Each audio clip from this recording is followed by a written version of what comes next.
Hello बच्चों, आज एक नया टॉपिक से हम लोग शुरू कर रहे हैं। Magnetic field at A point on the axis of the loop. यानी करंट कैरिंग अगर कोई कंडक्टर है तो उसके एक्सिस पे हमको पता करना है कि मैग्नेटिक फील्ड कितना बनेगा। ये हम लोग को पहले से पता है कि source of the magnetic field is electric current या फिर मूविंग चार्ज हम इसको कह सकते हैं। ठीक है, तो आज हम लोग को ये पता करना है कि किसी अगर कंडक्टर में, सर्कुलर लूप वाले कंडक्टर में करंट अगर फ्लो हो रही हो तो इसके एक्सिस से किसी एक्स डिस्टेंस पे हमको पता करना है इस पॉइंट पी पर कितना मैग्नेटिक फील्ड बनेगा।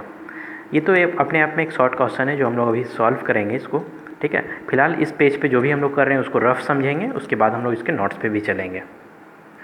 ये चीज़ तो हम लोग जान गए हैं बायोट सेवार्ट के कॉन्सेप्ट के अनुसार कि अगर किसी एलिमेंट्री पोर्शन पे, एलिमेंट्री लाइन के लिए अगर करंट फ्लो हो रही है, मान लीजिए ये एलिमेंट्री लाइन है जिस पे अगर ये आई करंट यहाँ फ्लो हो रही है, तो इसके आर डिस्टेंस से, इस एलिमेंट्री डिस्टेंस के आर डिस्टेंस से अगर कोई पॉइंट पी हो और वो यहाँ पर अगर थीटा एंगल बना रहा हो तो इसके अराउंडिंग यानी इस पॉइंट के लिए मैग्नेटिक फील्ड जो बनेगा वो हमारे पास जो बन के निकला था μ0/4 pi I D L sine theta by R square, ये हम लोग जान रहे हैं। ठीक है, हम लोग ये भी जानते हैं कि मैग्नेटिक फील्ड जो है एक वेक्टर क्वांटिटी होता है। जैसे यहाँ पे ये मैग्नीट्यूड फॉर्म पे है, अगर हम इसके वेक्टर फॉर्म पे बात करेंगे तो हमको जो वैल्यू निकल के आएगा μ0/4 pi I D L are, ये हमारा वेक्टर कंपोनेंट हो गया बाई आर क्यूब। ठीक है, वेक्टर कंपोनेंट में लिखेंगे तो ये आर क्यूब होगा। क्यों? क्योंकि डी एल क्रॉस आर का जो मान है, आर क्रॉस जो वेक्टर कंपोनेंट को बताता है कि वेक्टर का क्रॉस प्रोडक्ट जो है वो D L R sine theta. ठीक है, तो जब हम ये D L R sine theta बैठाएंगे तो एक आर कैंसिल आउट होने के बाद नीचे आर स्क्वायर बचेगा। ठीक है, और ये साइन थीटा हमारा रह जाएगा। ठीक, यानी करंट का जो डायरेक्शन है वही हमारा एलिमेंट्री पोर्शन का भी डायरेक्शन होगा। तो इसके लिए हमारा जो वेक्टर वाला डायरेक्शन हो गया वो वही होगा जो करंट का होगा, क्योंकि करंट तो तभी मूव करेगी, ये अगर चार्ज हमारा क्यू है तो ये मूव करेगी तो उसके लिए एलिमेंट्री पोर्शन चाहिए, एक शॉर्टेस्ट डिस्टेंस चाहिए, उसी डिस्टेंस पे ये मूव करेगा, उसी डिस्टेंस को डी एल कह रहे हैं। तो जिस डायरेक्शन में करंट मूव कर रहा है वही हमारा इस एलिमेंट्री का डायरेक्शन हो गया। और आर का भी अपना ऑलरेडी डायरेक्शन है, तो ये दोनों वेक्टर कंपोनेंट होने की वजह से हमारे पास इस फॉर्म में मान निकल के आ रहा है। साथ ही हम लोग एक क्वेश्चन और पढ़े थे, किसी इसमें अगर ये इन्फिनाइटली लॉन्ग अगर वायर हो तो उसके कारण किसी पॉइंट पर अगर ये ए डिस्टेंस से इसके परपेंडिकुलर लाइन पर हो पॉइंट पी, तो उसके लिए मैग्नेटिक फील्ड हम लोग पता किए थे, जो हमारे पास मान निकल कर आया था डी बी। ठीक है, इसकी मैग्नीट्यूड फॉर्म पे अगर हम लोग बात करें तो हम लोग को ये पता था μ0I/4 pi a sine theta 1 plus sine theta 2। यहाँ पे ये इसके लाइन के साथ अगर ये थीटा 1 और यहाँ नीचे से इसकी थीटा 2 बन रहा है। ये सेपरेट वीडियो भी है, यहाँ पे हम लोग देख सकते हैं। ये सिर्फ रिमाइंड इसलिए कर रहे हैं क्योंकि आज जो कंपोनेंट पढ़ रहे हैं, एक्सिस लाइन पे अगर हम लोग को मैग्नेटिक फील्ड पता करना है तो हमको ये पता होना चाहिए कि किसी लाइन की वजह से क्या मैग्नेटिक फील्ड बनता है, किसी सर्कुलर के कारण। जैसे देखो, पिछले ही क्लास के वीडियो में ये हम लोग पता कर चुके थे कि अगर ये सर्कुलर लूप है और इसके सेंटर पर अगर हम लोग को मैग्नेटिक फील्ड पता करना था तो इसके लिए अभी हम लोग मान निकाले थे। ठीक है, जो हमारे पास मान निकल के आया था बी सर्कुलर के लिए अगर हम लोग बात करें तो μ0/2 I/a ये आया था।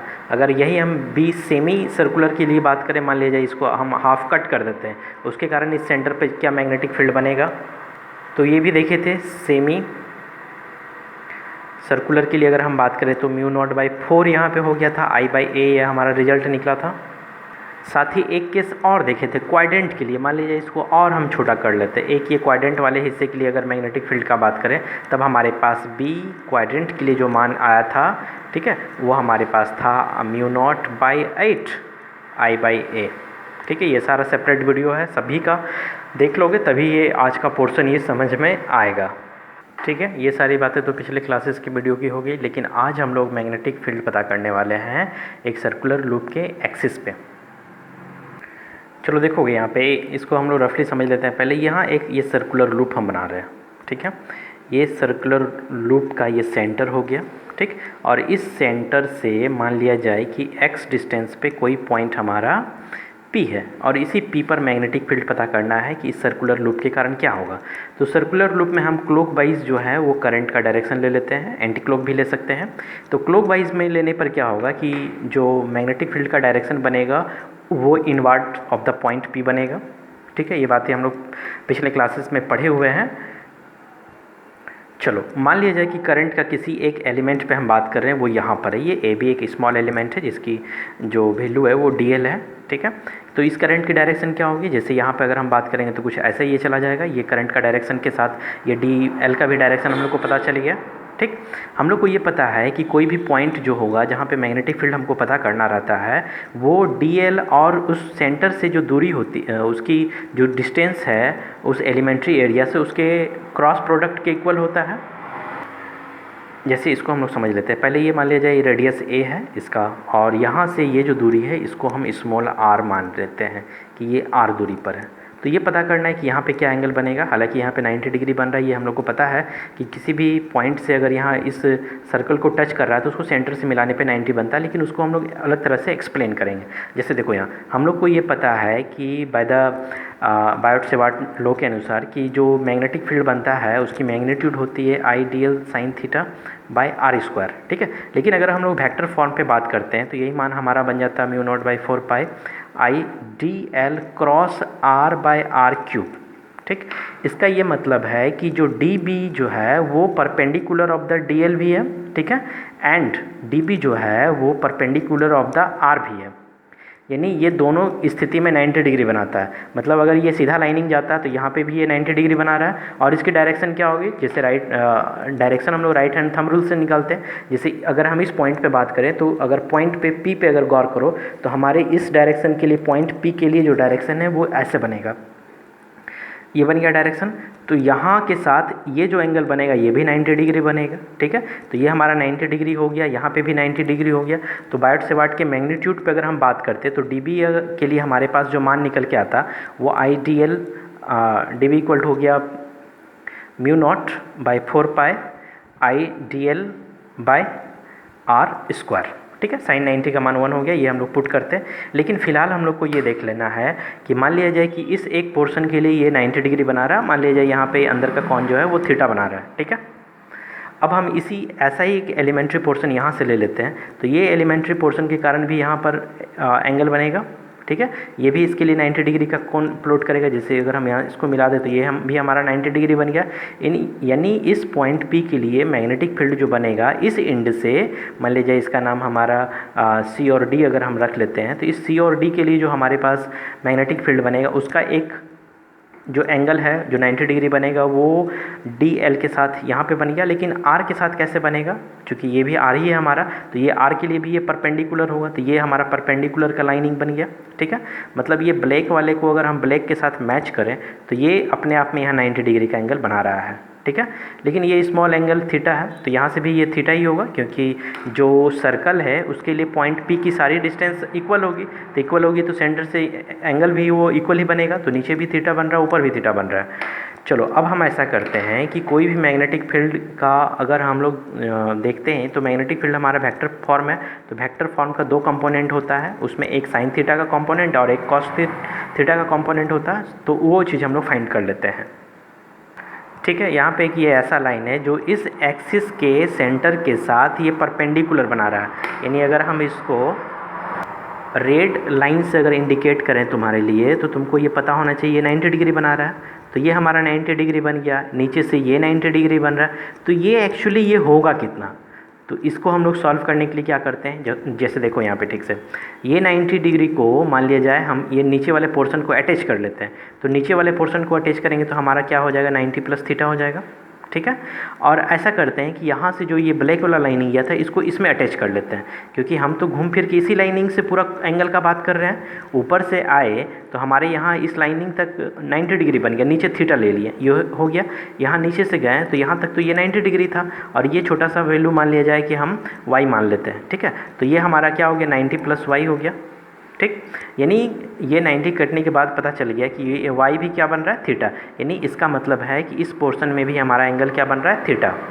चलो अब इस मैग्नेटिक फील्ड का जो दो कंपोनेंट होगा उसको हम लोग बेसिकली यहाँ पे समझ लेते हैं। देखोगे यहाँ पे ठीक से ये लाइनिंग हो गया, ये एक्सिस वाला लाइनिंग है। ठीक है, और यहाँ पे दो कंपोनेंट हमारा बन रहा है, एक तो ये कंपोनेंट जो यहाँ से है जिसको हम R बोल रहे हैं एट पॉइंट P पर, ये हमारा R हो गया। ठीक है, एक कंपोनेंट ये बन गया जिसको कि हम DB बोलेंगे। ठीक। और यहाँ पे ये बन गया थीटा। तो अगर हम इसको परपेंडिकुलर डाल दें तो ये 90 डिग्री बन गया, ठीक है। तो ये एक राइट एंगल ट्राइंगल बन गया। तो राइट एंगल ट्राइंगल पे अगर हम बात करें कॉस थीटा के लिए, तो ये एंगल हमारा थीटा है, तो कॉस थीटा इक्वल टू क्या हो गया, ये बेस मान लिया जाए, ये पी है, ये के मान लेते हैं, पी के बाय, और हाइपोटेनियस हो गया हमारे यहाँ पे मान लिया जाए, ये पॉइंट हम एम मान लेते हैं, तो बाई पी एम, ठीक। तो कॉस थीटा के लिए हमारे पास ये पी के तो रह ही गया, लेकिन ये पी एम का कंपोनेंट कौन है, डी बी, यानी पी के लिए हमारे पास मान निकल गया डी बी कॉस थीटा, यानी ये कंपोनेंट जो है हमारा डी बी कॉस थीटा हो गया। ऐसे ही अगर हम इसके लाइनिंग के साथ ये निकाल लेंगे तो ये हमारा डी बी साइन थीटा होगा, तो ये जितना होगा ये वही डायरेक्शन को ये बताएगा, ठीक है। तो इस रिजल्टेंट मैग्नेटिक फील्ड का दो कंपोनेंट हो गया, डी बी कॉस थीटा और ये हो गया हमारा डी बी साइन थीटा। हमने सिर्फ नीचे वाले पोर्शन पे बात किया। अब अगर हम ये ऊपर वाला पोर्शन पे बात करते तो ये हमारा जो साइड है ये भी हमारा क्या हो जाता है, डी बी साइन थीटा, इसी कॉन्सेप्ट पे जो जिस कॉन्सेप्ट को हम यहाँ अप्लाई किए, और वैसे ही अनुसार ये भी हो जाता हमारा डी बी साइन थीटा। यानी अगर दो एलिमेंट्री पोर्शन के लिए लिए हैं तो दोनों के लिए मैग्नेटिक फील्ड के लिए जो बी कॉस थीटा बन रहा है, एक अपवर्ड एक डाउनवर्ड बन रहा है, मतलब इसका रिजल्टेंट मान क्या हो गया, खत्म हो गया, जीरो। लेकिन अगर हम यहाँ पे देखें तो ये हमारा जो दो कंपोनेंट बन रहा है D B sine theta, D B sine theta, मतलब दो एलिमेंट लिए हैं तो दो डी बी साइन थीटा, अगर हम तीन लिए होते तो 3 times of D B sine theta होता, अगर हम 5 टाइम्स लिए होते तो 5 times D B sine theta. लेकिन ये तो पता ही नहीं चल रहा है कि इस सर्कल में एलिमेंट्री पोर्शन है कितना। दैट्स वाई हम लोग क्या करेंगे, पूरे डी बी साइन थीटा को यानी बी नेट मैग्नेटिक फील्ड निकालने के लिए integration of D B sine theta करेंगे और फाइनली इसको सॉल्व करके हम लोग मान निकालेंगे, ठीक है। चलो अब नोट्स के लिए वापस फिर से कैलकुलेशन और लैंग्वेज के साथ हम लोग सॉल्व करते हैं। चलो देखो वापस फिर से हम वही कॉन्सेप्ट को अप्लाई कर रहे हैं। ये हमारा एक सर्कुलर लूप हो गया, ठीक है। ये सर्कुलर लूप के लिए इसका सेंटर हो गया O, इस सेंटर से हम x दूरी पर किसी पॉइंट P पर बात कर रहे हैं, ठीक है। ये हमारा पॉइंट P हो गया जहाँ पे हम लोग को मैग्नेटिक फील्ड पता करना है। इसका जो रेडियस है इस सर्कल का ये A है, ठीक है। इस एलिमेंट्री पोर्शन, एक छोटा सा एलिमेंट्री पोर्शन हम ए बी ले लेते हैं और इस एलिमेंट्री पोर्शन का डायरेक्शन ऐसे मान लिया जाए, ये है करंट का डायरेक्शन जो होगा वही हमारा एलिमेंट्री लेंथ का भी डायरेक्शन होगा। तो ये करंट का आई है, ये क्लॉक वाइज हम लोग मान लेते हैं, तो इसके लिए यही होगा, ठीक है। इस पॉइंट से लेकर इस पॉइंट P तक के लिए जो दूरी है इसको स्मॉल r कह रहे हैं। ये एक्चुअली यहाँ पर एक राइट एंगल ट्राइंगल पुट हो रहा है, ठीक है। इसलिए हमारे पास इस r का जो मान होगा वो √a² प्लस x² हो जाएगा, ठीक। चलो अब ये हम लोग को पता करना था कि एक और एलिमेंट्री पोर्शन अगर हम यहाँ से ले लेते हैं तो ये भी मैग्नेटिक फील्ड यहाँ बनेगा। तो मैग्नेटिक फील्ड जो बनता है वो एक वेक्टर क्वांटिटी और उसके दो कंपोनेंट होंगे, साइन कॉस थीटा में और साइन थीटा के फॉर्म में, ठीक है। तो यहाँ पर इस पोर्शन के लिए अगर हम लोग बात करें तो यहाँ पर जो मैग्नेटिक फील्ड होता है वो हम लोग को पता है कि वेक्टर फॉर्म में बनेगा। यानी पहले ही हम लोग देख चुके हैं कि D B is perpendicular to D L and also D B is perpendicular to R, ठीक है, perpendicular to vector direction of the R. अगर हम इस पे बात करें तो ये हमारे यहाँ पे 90 डिग्री प्लॉट कर रहा है, ठीक है। चलो अब अगर हम लोग देखें तो इस वैसे स्थिति में यहाँ पर इसके लिए एक कंपोनेंट बनेगा, इसके लिए मैग्नेटिक फील्ड का डायरेक्शन ये बन गया, ठीक है, जो यहाँ से लेकर यहाँ तक हमारा 90 डिग्री का एंगल पुट करेगा। ये स्मॉल एंगल थीटा है, ये भी हमारा थीटा है। और अगर हम इसके लिए बात करेंगे तो ये इसके लिए मैग्नेटिक फील्ड का डायरेक्शन ये हो गया, ठीक है। और यहाँ पर भी ये हमारा क्या बनेगा, ये यहाँ से लेकर अगर हम इसको ब्लू पेन से इंडिकेट करें तो ये यहाँ से लेकर के ये इस लाइनिंग तक के लिए, ठीक है। इस लाइनिंग के लिए इस एलिमेंट्री पोर्शन सी डी के लिए हमारे पास यहाँ पे ये 90 डिग्री प्लॉट करेंगे, ठीक है। उसके बाद हम इसको यहाँ से सेंटर से परपेंडिकुलर लाइन खींचते हैं तो पता चला कि ये भी एंगल हमारा थीटा होगा, ये भी एंगल थीटा होगा, जो हम लोग पहले ही रफ में देख चुके हैं, ठीक है। अब हम लोग को पता करना है कि इस पॉइंट P पे मैग्नेटिक फील्ड क्या बनेगा। तो इसके जो दो कंपोनेंट बनेंगे वो एक कंपोनेंट यहाँ बन रहा है डी बी कॉस थीटा, ठीक है। इसके कारण इस लाइनिंग्स के कारण ये वाले जो लाइनिंग है, ठीक है, इसके कारण हमारा दो कंपोनेंट बना। एक कंपोनेंट ये बन गया डी बी साइन थीटा, ठीक। अब एक कंपोनेंट जो ये वाले मैग्नेटिक फील्ड का डायरेक्शन है इसके लिए दो कंपोनेंट होगा, ये बन गया एक डी बी कॉस थीटा और एक ये बन गया हमारा डी बी साइन थीटा, ठीक है। यानी अगर हम लोग बात करें कि देखो यहाँ consider a circular loop of the radius A, let O be the centre of the carrying current, ठीक है, आई है, let P with the point on the axis of the loop, O distance from O P equal to X हम लोग मान लेते हैं जो distance है फ्रॉम इट सेंटर ओ से, consider small length A B, elementary जो लेंथ की बात कर रहे थे from the loop, according to Biot Savart law the magnetic field due to a point due to current element A B point P is given by D B mu naught by 4 pi I D L, sine के लिए क्या बन गया 90 degree by ये हमारा जो length है वो क्या है आर स्क्वायर, ठीक है। यानी डी वी का अगर हम लोग मान निकाल कर अगर रखें यहाँ पे रखें तो mu naught by 4 pi I D L by R square. लेकिन हम लोग को नेट मैग्नेटिक फील्ड पूरा पता करना है, पूरे सर्कल के लिए क्या होता है। हम लोग को पता है कि किसी दो पोर्शन के लिए बात किए तो 2 times of the D B sine theta निकला, अगर 3 कट करते तो 3 times of the D B sine theta निकलता, लेकिन पूरे के लिए बात करेंगे तो integrate of D B sine theta. चलो देखोगे नेट मैग्नेटिक फील्ड हम लोग पता कर रहे हैं पूरे लूप के लिए, तो बी इक्वल टू हमारे पास मान हो गया integration of D B equal to mu naught by 4 pi I D L by R square, ठीक है। साइन थीटा का मान हम लोग यहाँ से निकालेंगे तो हमारे पास जो मान निकल कर आएगा वो ए बाई आर हो गया, ठीक है। यहाँ पे कांस्टेंट मान क्या क्या है उसको हम लोग बाहर निकाल लेते हैं, पता चलता है कि म्यू नॉट बाई 4 है, आई है, आर क्यूब जो भी है वो भी हमारा एक फिक्स डिस्टेंस पर ही है, और a of the radius of the loop भी है वो फिक्स है। यानी यहाँ पे जो वेरिएबल है वो डी एल है, यानी mu naught by 4 pi I by R cube अगर हम निकाल लेते हैं तो इंटीग्रेशन ऑफ डी एल निकल गया। अब हम लोग को ये पता है कि डी एल अगर ये पूरा लेंथ हो ये यही लेंथ हमारा सरकमफेरेंस कहलाएगा, और जिसका मान होगा 2 पाई आर, यानी ए रेडियस अगर है तो ए के फॉर्म में पुट करेंगे इसको हम। चलो देखो अब यहाँ पे हमारे पास मैग्नेटिक फील्ड के लिए मान निकल गया mu naught by 4 pi I by R cube into 2 pi A. चलो अब यहाँ पे मान बैठाते हैं आर का, तो हमारे पास मान पहले से हम लोग को पता है कि r के लिए जो मान है वो under root a square plus x square था, यानी a square plus x square to the power 1/2 तो ऑलरेडी पहले से है, और इस पे पावर कितना हो गया 3 हो गया, ठीक है। और इंटू 2 पाई ए जो है हमारे पास रहने देते हैं इसको। अब अगर हम यहाँ पे मान चेंज कर लें तो मेरे पास मान निकल गया mu naught by 4 pi I 2 pi A by, चलो ठीक है, यहाँ से ए इसके साथ भी ये निकलेगा यहाँ पर हमारा मान, ठीक है। ये ए ऑलरेडी इंटीग्रल फॉर्म में है, ठीक, तो यहाँ पर हो गया mu naught by 4 pi I 2 pi A square plus x square to the power हो गया 3/2, ठीक।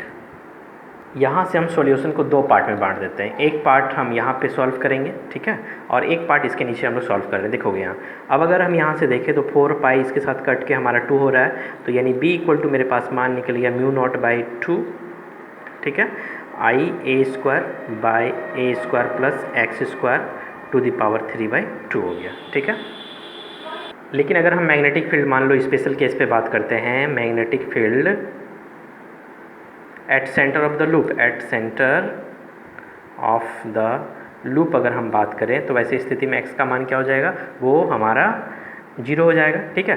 अगर हम लोग इसको लूप में लेके आ जाएं, इसको कम करके यहाँ पे लेके आ जाएं, सेंटर पे लेके आ जाएं पॉइंट P को, तो वैसे स्थिति में ये हमारा 0 हो गया, तो a square to the power 3/2, 2 cancel होने के बाद ए क्यूब बच जाएगा, ठीक है। तो कुछ मिलाकर अगर हम देखें तो मेरा मान कुछ इस तरह से निकल के आएगा 2, ठीक है। आई ए स्क्वायर ऑलरेडी है और नीचे हो गया ए पे पावर 3, तो ये 2 और 1 ये कटने के बाद हमारे पास जो फाइनल आंसर निकल के आएगा magnetic field at the centre of the loop जो निकलेगा वो आई बाई ए। ऑलरेडी ये हम लोग कल के क्लासेस में प्रूव भी किए हुए थे, ठीक है। तो ये एक पोर्शन हो गया हमारा सॉल्यूशन का, ठीक है, ये हमारा सॉल्यूशन का एक पोर्शन हो गया जो हम यहाँ पे रेड पेन से बंद करके रखे हुए हैं, और ये इसके स्पेशल केस हो गई, स्पेशल केस हम लोग देख लिए। अब चलो आओ इस कैलकुलेशन को एक अलग तरह से देखते हैं जो कि आगे हम लोग को हेल्प करने वाला है।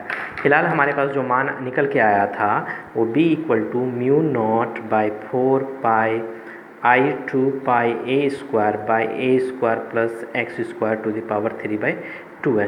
यहाँ पे अगर गौर से देखो तो पाई ए स्क्वायर को हम एरिया बोलते हैं, एरिया ऑफ द लूप कह सकते हैं, ठीक है, और इसी को हम कैपिटल ए से इंडिकेट करेंगे। यानी अब हमारे पास जो मैग्नेटिक फील्ड का मान है वो mu naught by 4 pi 2 I A by A square plus x square to the power 3/2 हो गया। ठीक है, मान लिया जाए कि अभी इस लूप में जो रोटेशन ऑफ द वायर है वो एक बार है। ठीक है, अगर इसमें नंबर ऑफ रोटेशन जो है वो n टाइम्स हो तो मैग्नेटिक फील्ड हमारा n टाइम्स मल्टीप्लाई हो जाएगा, यानी मैग्नेटिक फील्ड अगर हम लोग n टर्म्स की बात करें, ठीक है, अगर हम लोग बात कर लें कि ये जो मैग्नेटिक फील्ड के लिए जो सर्कुलर लूप बना है उसमें n turns of the conductor हो, तो वैसे स्थिति में हमारे पास जो मैग्नेटिक फील्ड बनकर निकलेगा वो mu naught two I N A by 4 pi A square plus x square to the power 3/2। अगर यहाँ पे गौर करो तो इस मैग्नेटिक फील्ड की जो डिपेंडेंसी है वो स्ट्रेंथ ऑफ द मैग्नेटिक है, स्ट्रेंथ ऑफ द करंट है, यानी कि करंट कितना अधिक है उस पर ये डिपेंड करेगा। डिपेंड इस पर भी करेगा कि नंबर ऑफ टर्न्स कितना अधिक है इस सर्कुलर लूप में, और ये भी डिपेंडेंसी होगी कि एरिया ऑफ द लूप कितना अधिक है।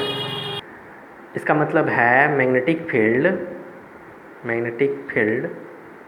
Is depends upon I N and A, इसी पे डिपेंड करेगा। आगे चल के हम लोग देखेंगे, यही हमारा मैग्नेटिक डायपोल मोमेंट बनेगा। जो जैसे हम लोग इलेक्ट्रिक डायपोल मोमेंट पढ़े थे वैसे ही मैग्नेटिक डायपोल मोमेंट भी यहाँ से आगे हम लोग सीखेंगे। तो ये बेसिकली हमारा एक स्मॉल छोटा सा क्वेश्चन हो गया जिसके लिए ये मैग्नेटिक फील्ड हम लोग को पता चल गया कि एट एक्स डिस्टेंस पे अगर किसी सेंटर से मैग्नेटिक फील्ड पता करना हो तो हम लोग ये निकाल कर देख सकते हैं। ठीक है, इसमें भी हम ये इंक्लूड कर सकते हैं कि if magnetic field at the centre of the loop, ठीक है, मैग्नेटिक